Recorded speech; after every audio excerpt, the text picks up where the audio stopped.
a fun, pulpy thriller set in that world. Because I was like, well, if everyone is lying to you, this is just ripe for murder of terrible men.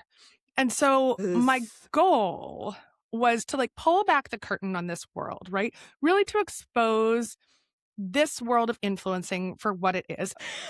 I saw the eye, Karina. I saw the eye you gave me. First off, you time checking us. I'm sure Joe really appreciated it, but deep down I was like, we are here with my literary queen. Stop it. I was like, Karina, we told her we were going to have this much time. We need to respect the time. Oh, I know. And she was so gracious and gave us even more. Welcome to Slay and Pray with Alicia and Karina. We are buzzing. We just got out of the studio with Jo Piazza. Incredible author, podcaster, all around incredible woman. She's so fun to talk to. I'm like literally speechless. That was so fun. It was so fun. It was, I mean, who are we? Who just call us professionals? Oh, just call me and Karina Barbara Walters and Hugh Downs. I was thinking, do I have to be Barbara? I wanted to be Diane. Okay, you can be Diane. I'll be Barbara.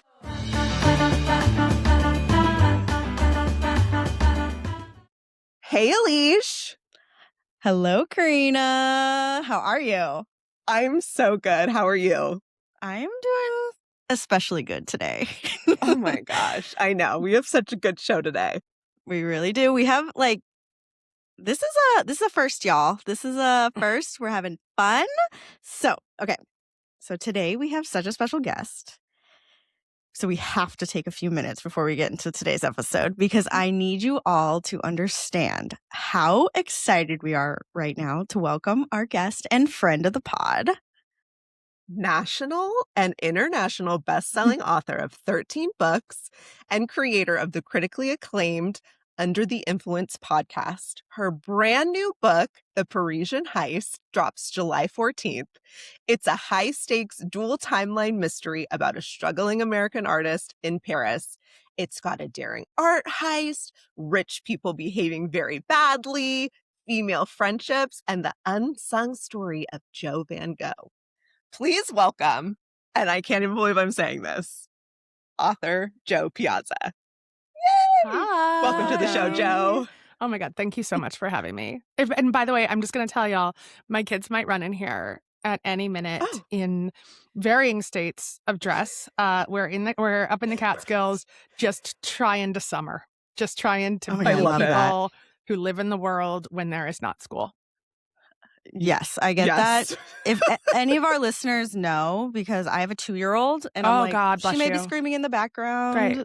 Great. I'm like, last time I was like, I had to be a little quiet because I'm in the room next to her napping. So we get it here. We're moms. Yeah, 2 is hard. 2 is hard. I've got 3.5 and we're almost out of it and she's still insane.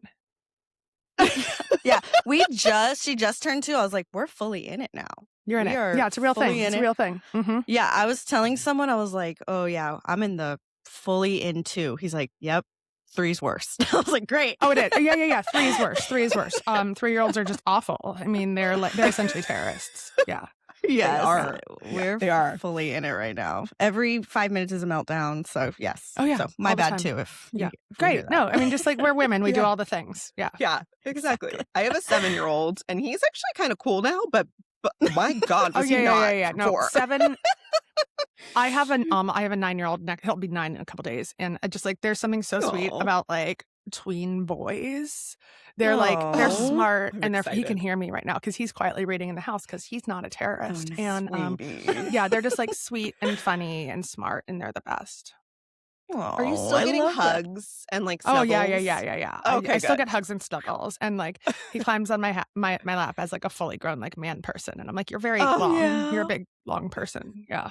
I love it. I'm always like in the summertime, I feel like schools hate parents. Like there's camps that only go half day. Like, it's insane. What are we supposed to do? I know, it's insane. It's insane. I'm like, I've literally, none of it makes sense. The world is not created for women, and not at all. And that brings us into our conversation today, actually. Yes, it does, Jo. Yes, it does. So we met in the most 2026 meet cute kind of way on Instagram Threads. So adorable. Yeah. So adorable. Little old me Just Karina out there on her thoughts. Yeah. Mm-hmm.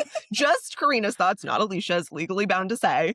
I was like, these are Karina's thoughts. She has the Threads password, not me.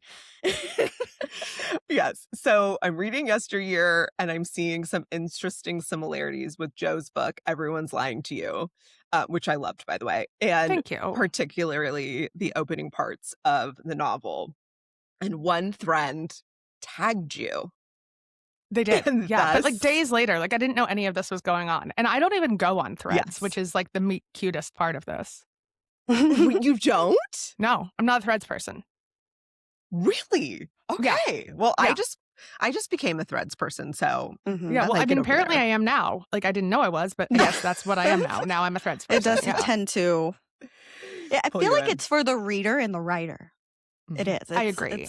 Well, it's interesting because I think it is actually a great way to connect with readers. I got nervous because I saw so many authors being canceled on book Threads. Like there was just like I would see angry mobs go after them for the dumbest shit I'd ever read. Yeah. Yeah, totally. Totally. And so I was like, maybe I should stay away from this because I don't know how to keep my foot out of my mouth. I have no boundaries. And like, who knows what the F I'm going to post in the middle of the night.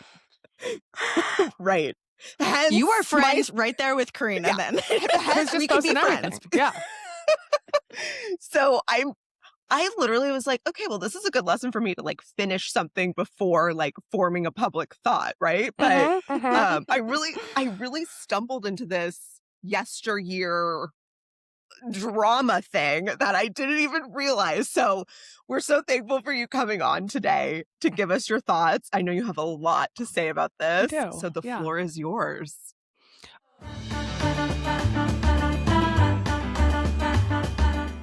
Well, it's really interesting. You know, Everyone is Lying to You came out last summer and I wrote it really quickly. It was originally I was doing it as a serial on my Substack. You know, essentially I was like Charles Dickens of newsletters and tradwives. And because I'd been reporting on tradwives and mom influencers for 6 years. So I'd been living in this world and just watching it evolve and also watching the lies behind the scenes, right? Like my biggest issue with the tradwives on social media, and I define a tradwife as someone who's performing domestic tasks on social media to sell you things. I don't think any of these women particularly believe any of the things that they're touting. And I do think that a lot of it is just a media projection, that they're just essentially creating a reality show for you in order to sell you their crap, in order to gain attention. And I was watching this, but the problem is that they were convincing young women that they should quit their jobs or not go to college and just rely on a man and, you know, really give up all of their agency to bake sourdough bread and have 19 children. And they weren't showing any of the labor that goes into this. They weren't showing, you know, the messy house with all these children, having to clean the toilets with all these children, the man keeping, having to, you know, deal with a husband, which is a whole different set of crap. And so by stripping the labor out of it, they made it seem like this was the best alternative to a corporate world that has also failed women. I mean, we're not supported in the corporate world. It is hard as shit for caregivers to thrive in business. And so it became really attractive to a lot of women. But also, you know, at the core of it, I was like, everyone is lying to you. Oh my God. And I wanted to write I love it. a fun, pulpy thriller set in that world. Because I was like, well, if everyone is lying to you, this is just ripe for murder of terrible men. And so my goal was to like pull back the curtain on this world, right? Really to expose this world of influencing for what it is. And I've been to all these influencing conferences. I've interviewed hundreds of tradwives, thousands of influencers, had them read the book because I also never wanted anyone to feel like I was caricaturing them or being cruel or mean to them. But I wanted to first pull back the curtain as a journalist, right? But then also show these women growing in interesting ways and moving beyond these tropes. And then also having the terrible men and the patriarchy getting exactly what it deserved. And I think that there's a very satisfying ending here. I loved the ending. Loved So it. fun. So fun. All It the was bad so all the fun. bad men get theirs.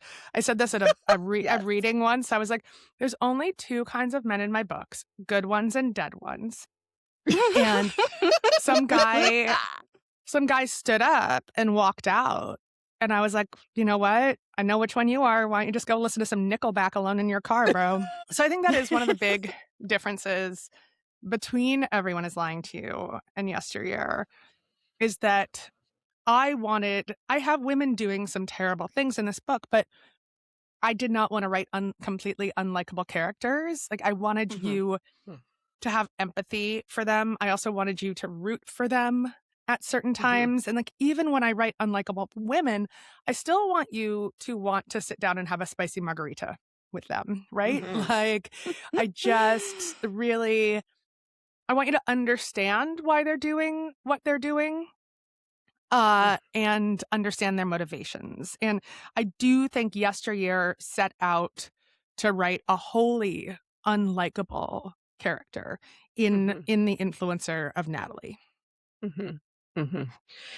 One thing I noticed, and I don't know if this is because I already had a predisposition thought, but there was a Hulu documentary on Ruby Frankie. There was, And yeah, I watched that. and I watched that, and then months ago, and I read Yesteryear just 2 weeks ago, and I kept thinking, like, this is so unlikable, I think, because I was, like, projecting it was Ruby Frankie or something. I don't know what was happening, you like but put her on there. Yeah. And it was just, it was like a combo for me of, and I don't know if this is true or not, but the Ballerina Farms woman and Ruby Frankie. And I was like, this is heartbreakingly sad. I left the book thinking, like, I am so depressed. This is awful. And that's not how I left Everyone Is Lying to You. So it's just two different books. It's different vibes, right? They're also different kinds of books. I mean, so like I said, I started writing this book on my Substack. It was not supposed to be the next book that I wrote. The next book I wrote was supposed to be Parisian Heist after Sicilian Inheritance. And Everyone Is Lying to You did really well in these installments. And so I called my agents and I was like, I think we have something, but I need it to come out really fast, because I actually thought, and I believe this, that the trad wife moment, as we define it, is over. I think it's done. Like, when we see the women that we were talking about as trad wives, like Hannah Nealman and Nara Smith, they're now very openly admitting that they are running their companies. Like, I do not see the same trad wife narrative that I saw before. So I told them, I was like, I want it to come out next summer. I want it to come out in paperback. I want it to be like a fun, pulpy, satisfying thriller. So I wrote it in 3 months. It was out in 9 months. It was a really fast process. Wow. Gosh. Which was great. But, you know, Yesteryear, it has been positioned as like highbrower literary fiction. And that is not so much what I was intending to write. Like I said, I wanted to give people a lot to chew on, but I also wanted people to enjoy it, because to me, I want to enjoy books. Life is hard enough. The world is a dumpster fire. I think that you can have a lot of meat in a book, but you can also enjoy the ride. Yeah. Oh, yeah. Well, as someone who lived on somewhat of a farm in a one room, all it was really dusty. And I had to give my dog a bath like every single day, because he also was inside, and he couldn't be inside after being outside all the time because he was so dirty. So dirty. It's very smelly, and it's a lot of work.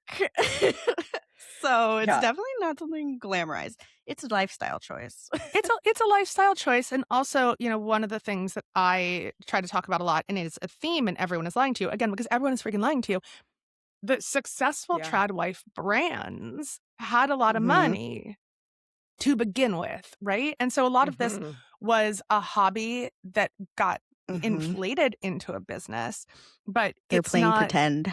They're playing pretend. And, you know, it does get kind of, you know, seen as this kind of cosplay of Ma Ingalls from Laura Ingalls Wilder. And I'm like, Ma Ingalls was not happy.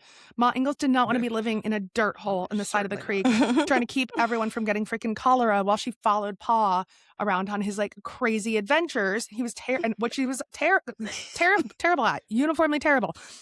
So there's really nothing nostalgic or empowering for women in this. I do think, and this is one of the things that I really wanted to dig into hard in Everyone is Lying to You.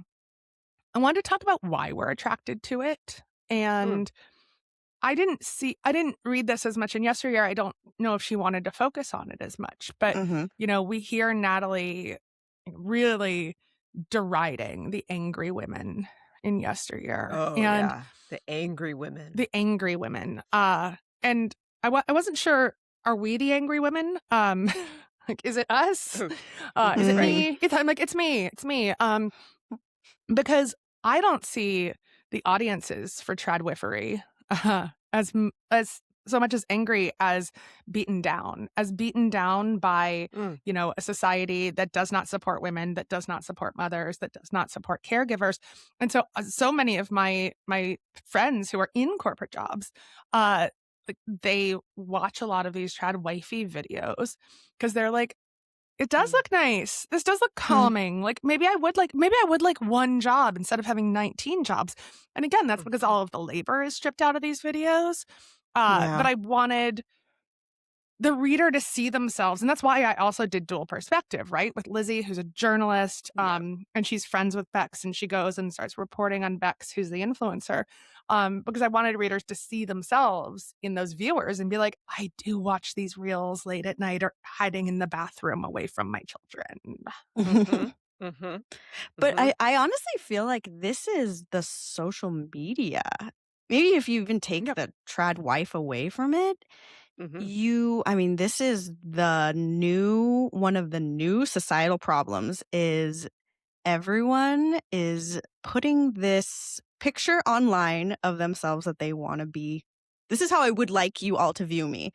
Is this how it is? 100%. No. Yeah. Is this how it is? Absolutely not. But look at how cute my beautiful family is posing for this picture. Look how cute my beautiful toddler is. But I won't tell you about the literal fight we had getting this pose together. Exactly. All three of us. So yeah. And I feel like this is a new problem. It's a huge problem. It's a huge problem. I mean, it's one that I've been tackling on Under the Influence. So I've been reporting on influencers now for about 7 years, and I can only mark that time because I have an almost 7-year-old. And I started the podcast when my first daughter, my second child, was born, and I was scrolling Instagram in the middle of the night because she didn't sleep. And so I was awake with her, putting her on the boob, rocking back and forth in that stupid glider. And my only appendage was my thumb. And I would just scroll and scroll and scroll. And I was being shown, right? It's like everyone was like, been there. Yeah. It's like, even when I say it, I can like feel like the fire in my nipple. And so yeah. And I'm like saving a point because I have a point to make about Everyone is Lying to You about that in a minute too. But so I was being served mom influencers all the time because my phone knew what I was doing. And there are these picture perfect women wearing linen dresses, running through a freaking field, barefoot with their 19 children in their perfect white houses. And they were all trying to sell me a way to be better at being a mom. And I felt like crap. I felt like a failure. I felt guilt and shame. And that's the moment where I was like, oh shit, I want to make a podcast pulling the curtain back on this world. And so the first 2 seasons were a very reported deep dive into the world of social media. How does it work? How do they make money? Who is paying for it? Who is consuming it? Where did it come from? The Mormon Church. And why is it ignored by the mainstream media? Because it's media created by women for women. And so I completely agree with you. I think this is one of the bigger problems of our age, that we were never meant to think we could look into people's lives, but then also to be tricked into believing that these are people's real lives. So we're constantly feeling, it's like, the old, like measuring ourselves up against our neighbors, except our neighbors aren't real people. They're doing all of this on like a sound stage that they rented in the middle of Cleveland. Yeah. I think as people, we were meant to, and that's why we have this in ourselves, is we were meant to look at each other. What are you doing? What's working for you? Great. But we were meant in this 10 people, 20 people family world, not billions. We're not supposed to have billions of people showing me, I'm doing it right. I'm doing it right. No. I'm doing it right. I'm doing it right. You're supposed to be able to look to your mom, your grandma, your neighbor, your friend from down the street. And like that was your community. But now, and they all like, oh, I tried this. Yeah, it wasn't easy. I did this. But now we're just being like pounded with, Yeah. oh, I've done it all right. My child sleeps through the night.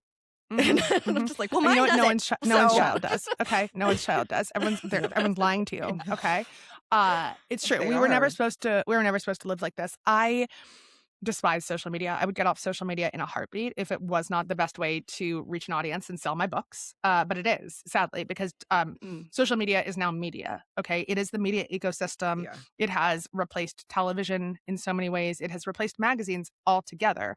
And so, like, reaching an audience to do what I love, what I want to be doing, which is writing books and selling books to readers, I have to be on social media. And if that were not the case, I would shut it all down tomorrow.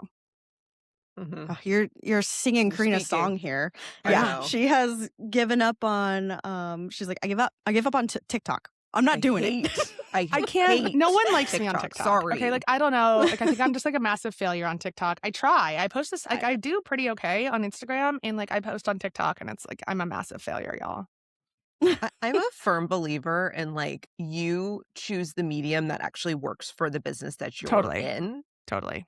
So, like, TikTok, Alicia's running TikTok. I'm like, I put it to private. I think we should turn it off. I hate it. I hate the videos. I hate the like, I think about the parameters I put towards my son on YouTube. And when he watched YouTube, he was like a totally different person of like games and presents and toy, like all these things. Yeah. And I'm like, I need like the same guardrails for myself. Yeah. I can't be ingesting all these women. And by the way, it's not just like the millions of follower people anymore. It's like the girl I knew in high school, or the, you know what I mean? My coworker from 3 jobs ago, like, showing me that too, you know, their perfect life. And I think, I mean, if you look at Slay Sisters Instagram, by the way, we're thriving with 600 followers. I'm like, I love it. It's small. Great. I want each of those 600 people to order the Parisian Heist right now, guys. It is the book of summer. You want it. Okay. Like, there's no reason everyone shouldn't just smash that pre-order button right now. I mean, I already have. So yes, please, everybody, please. Everyone do it. But yeah, I mean, Slay Sisters, like, we do very specific on our platform. Like, we don't talk about our children. We don't use their names. We don't show them. But we definitely talk about them. But we just don't use their names. We don't use their names.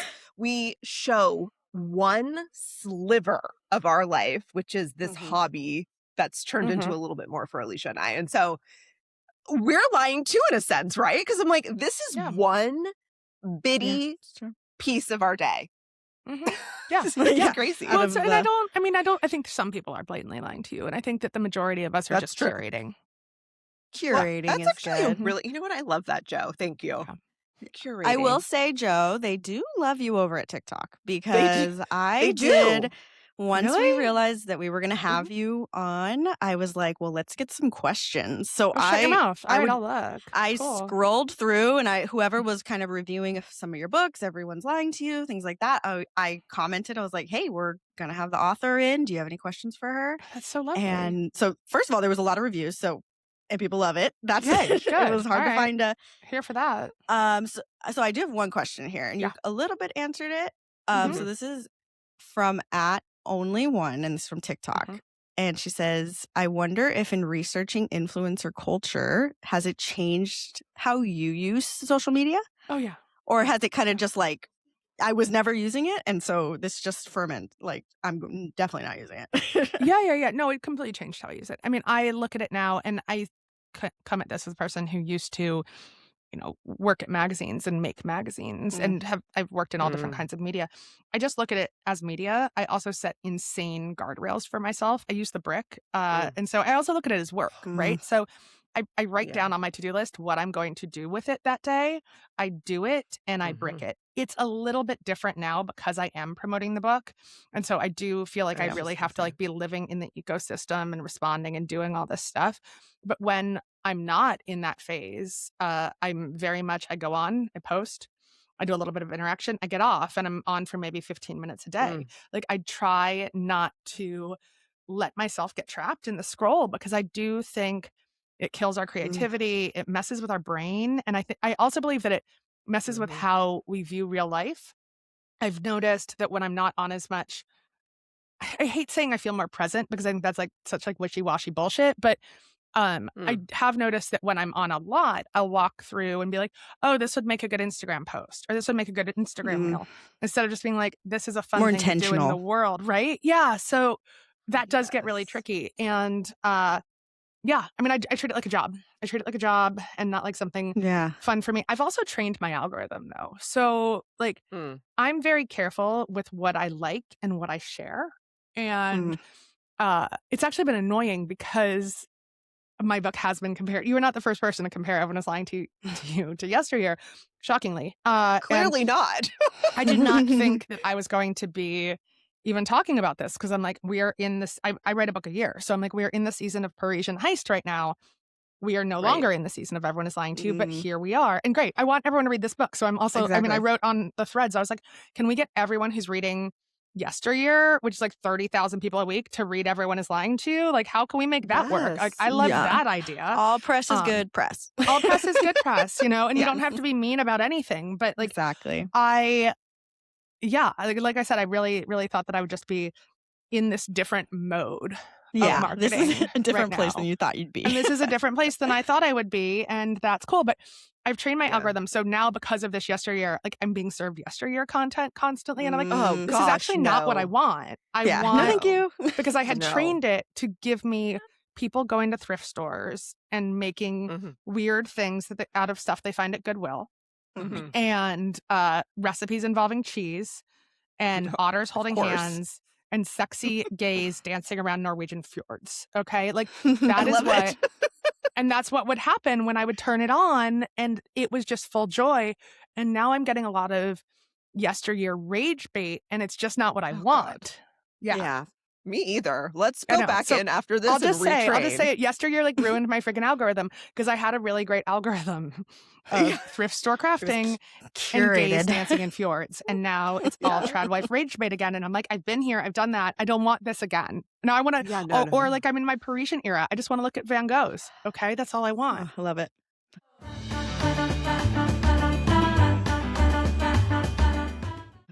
Okay, Jo. So this is so fun for us. We're going to do a little bit of a rapid fire, and then we're going to finish up talking about your new book, Parisian Heist. So, okay, book to screen is having like the biggest moment. Like truly the book girlies are holding up Hollywood by its bootstraps. Literally, I feel like once a month we got a book to screen. Yeah, which correct. We're so for it. So, which of your books would you love to see on the screen? And who, besides all of them? I mean, all of them, actually. Well, that's not true. Not all of them belong on the screen. And all of them have been optioned and in development at certain times. In fact, like 4 of them are right now, including Everyone Is Lying to You. The only one that had... all right, so the one that I really want to see I want to see Everyone Is Lying to You. I want to see Sicilian Inheritance, which is being developed as a feature, as a movie right now with MGM. But the one that has not been optioned is If Nuns Ruled the World, which is about 10 badass feminist nuns trying to change society. And I had one meeting with a reality television producer in like the heyday of like real bad reality TV. And he was like, are any of the nuns hot? And I was like, it depends on what your kink is, bro. Like, do you like rubber shoes and short hair? Then yeah, they're fucking smoking. Okay. Like, anyway, no one ever optioned Nuns Rule the World. And like, I would like, I want to write a treatment for it where a bunch of, not even millennials, a bunch of Gen Zs have to move into a convent because there's a housing crisis, and the nuns also need rent. And so the nuns and the Gen Zs all become friends and change the world together. Oh my God, I love it. You heard it here. You heard it here. Maybe I'll do that after I get everyone in the world to read The Parisian Heist. Oh my God, exactly.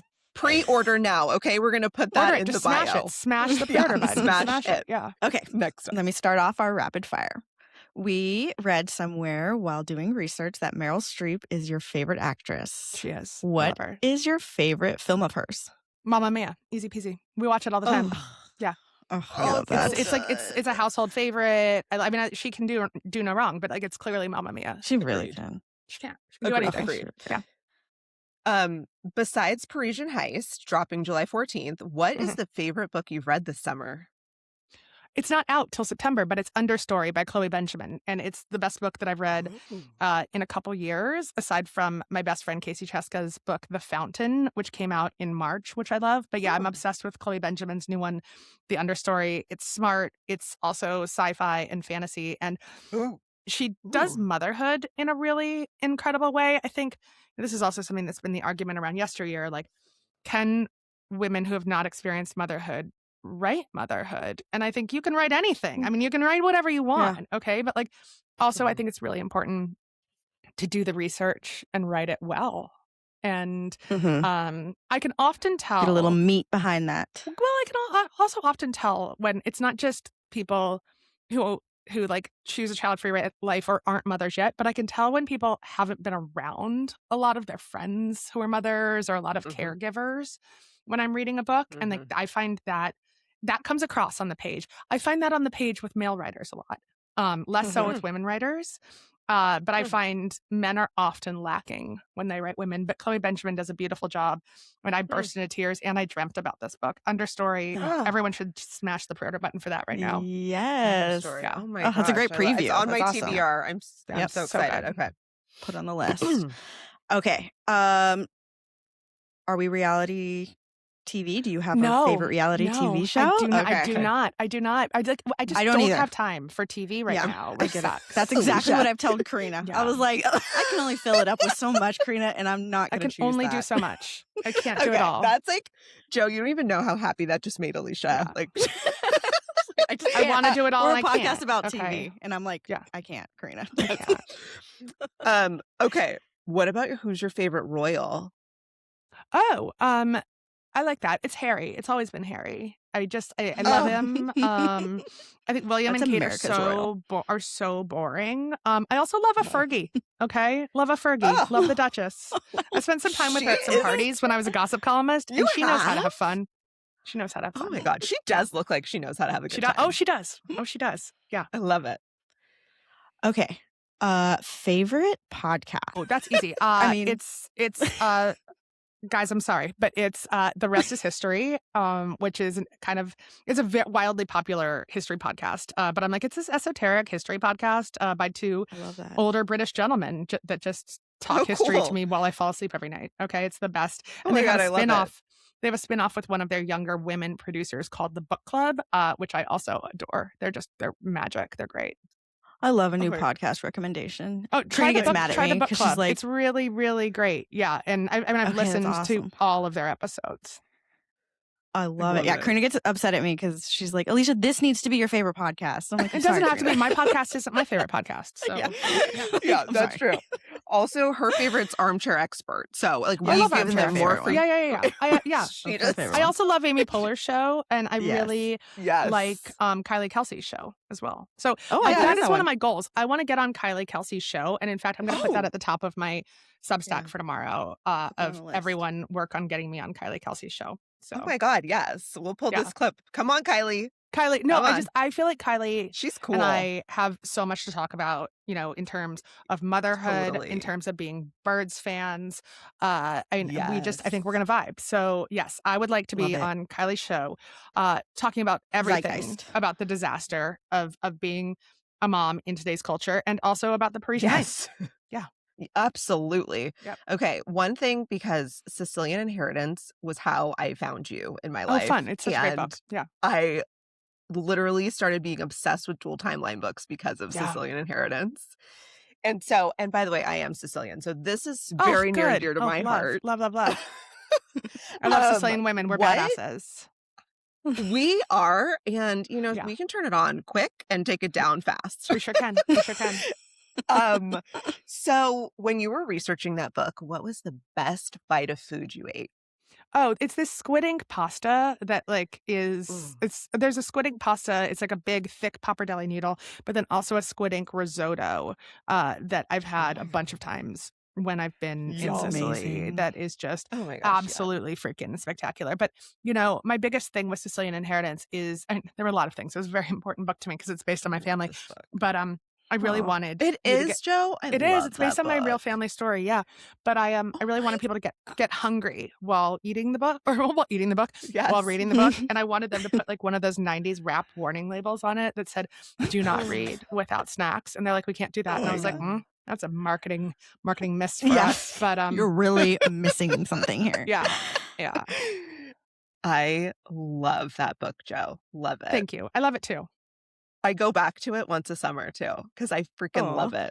I really do. Love. Well, you've got to go to Sicily, and then I'll plan your trip for you. Perfect. Don't I'm in. say that. Oh my gosh. Alicia's always like, not. That's too much, Karina. Yeah. Okay, so let's talk about Parisian Heist. Let's do it. This one is each one of your stories. You go. Tell us. It's so fun. It's just so fun. Yeah. So it's also dual timeline. It's much more like Sicilian Inheritance than it's like Everyone is Lying to You. And in the present day, it's an all-woman art heist in the Musée d'Orsay. I keep saying it's present day, but it's 1996 because it's more fun to write in 1996.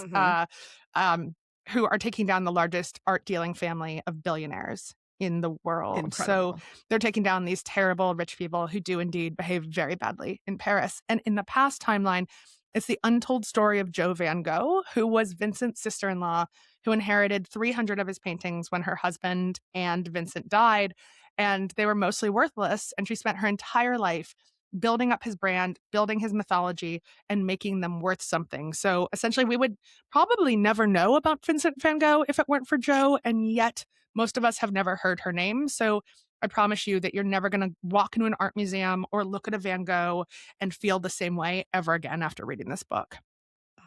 What did your research look like? Oh, girl. So it was a lot. I mean, I had 2 trips to Paris, one to Aver, where Vincent spent his last days, a trip to Amsterdam. Wow. I spent a lot of time in the Van Gogh Museum and the Van Gogh Library, where I got access to Jo's diaries. So I got to read them in her handwriting, which was incredibly cool. And then worked with a lot of art experts because much like with Sicilian, I wanted you to feel like you were in Sicily. With Parisian Heist, I want you to really feel like you're getting a great tour of a museum. My mom was actually reading it the other day while I was gardening, and it's weird to have someone read your book like in real time in front of you. And she was constantly like, wait, I need to look up this painting now. Did Whistler really say that? Who's Whistler? And I'm like, yeah, Mom, just keep it inside your head for a little bit, because that's how I watch movies with my mom and my It's just like, Mom, just continue to watch. I also don't know. Yeah, but I want you to feel like you learned some great stuff about art while still enjoying a delicious heist. And I also worked with art security experts, like the head of security at the Isabella Gardner Museum, Anthony Amore, who has been trying to track down one of the largest caches of stolen paintings in the world that were stolen in the 90s. So. Yeah, there was a lot of research for this one, but it was also, it was really great. I loved it. I got to go to Paris without my family twice. And yeah, it doesn't get better. Is that how you landed on the 90s timeline? I landed on the 90s because I would prefer to write everything in the 90s, honestly, because I think that it is a pain in the ass to try to write a mystery, a thriller, or a heist with modern technology. And not because of the security systems. Like as we know from the Louvre heist, most art museum security systems are still shit. It's just I don't want people to be able to look things up like on something in the palm of their hand. I want them to have to go searching for information. And so I just finished my book for next summer, which is a murder for hire plot at a high-end dude ranch. And it's set in the present day, but it's somewhere without good cell service and the internet. Yeah. I love that. I love that, Jo. I think I saw something that was like, there's so many movies that were made in like the 80s or even placed that if we had cell phones, there literally wouldn't be a movie. There'd be no plot. That's the thing. Because they're like, I just no one's answering the phone, and I keep leaving a message on the answering machine, but it's not working. The answering machine tape got erased, or like what? Yes. Just one time got erased. Right? Exactly. So like it's a lot more fun when you have to do the work, I think, and when you have to write the work. Oh my gosh. I do. By the way, Cowboys are having such a moment. I'm so excited. I mean, to read that. I'm so excited, but also like, heists are having a moment. I just feel like totally. Yeah, it's heists are having great. Yeah. Yeah. Where did you get your first spark for this? For Parisian Heist, my friend Steven Weinberg is an artist, and he wrote a book called What is Color? It's the best kids book ever. It's the history and science of color. And he discovered the story of Jo while he was researching that. Order it now. Order it now. He discovered Jo's story, and we were like hanging out, and our kids were playing one day, and he's like, have you heard of Jo Van Gogh? And I'm like, no. And he told me her story, and he's like, I just feel like it's ripe for a feminist novel that I, Steven Weinberg, cannot write, but you, Jo Piazza, can. And I was like, you're right. And that was 3 years ago. And so, yeah, and now here we are. I'm so excited for you, Jo. Thank you for being here with us today. Thanks for having me. This is so Please good. come back anytime. I feel like we could have a full-on conversation without being recorded. You're so fun. Yeah, we can shoot the shit literally anytime that you want. And yeah, again, let's have all 600 of your followers order Parisian Heist right now and come see me on tour. All the dates are at theparisianheist.com. Oh my gosh, how fun. I love it. So fun. Thank you so much, guys. Thank you so much, Jo. We'll see you. Bye. Bye. Awesome. Okay, Jo.